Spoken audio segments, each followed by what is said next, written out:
Hey guys, just want to say thanks for a fantastic men's retreat. There's nothing like getting away with a group of men to hang out, shoot guns, eat tons of meat, and blow stuff up.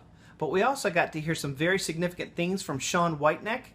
Sean was able to share with us 4 areas that can help us work towards the gospel change in our lives that we really need to help us to glorify God.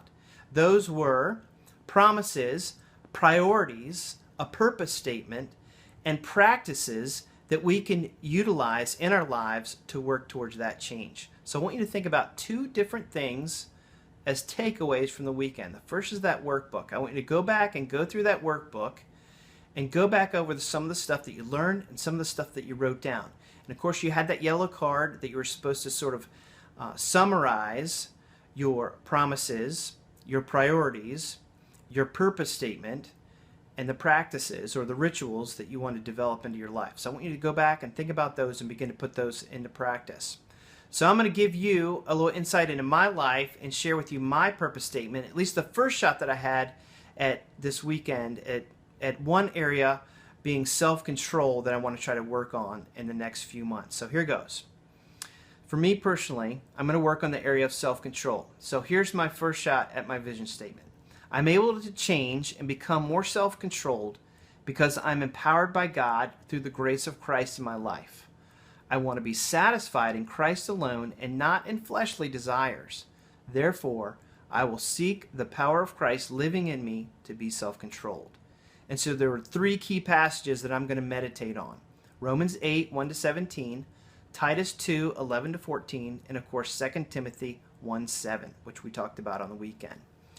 So the point is, don't leave the message on the mountain. Bring it home and live it out.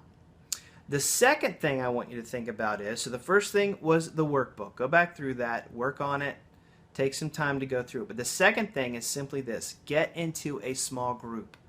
Some of you are already in a small group. Kudos, great job, keep it up. Not only do you need to be in that small group, but other men need you in that small group as well to encourage them. But if you're not into a small group, we've got at least 3 men's Bible studies happening every week, 3 days a week, different Bible studies going on. They're great. Tuesday, Thursday, and Friday. If you have any questions about those, you can go to the website or you can contact me. I'd love to talk to you about them. But we also have over 13 community groups where you and your family can come and be a part of a small group. Remember, we were created for community. That's how God designed us. That's how He's created us. So I want you to get into a small group, whether it be a men's Bible study or a community group, where you can begin to be sharing your life with other people and growing in Christ and being challenged and discipled in that way.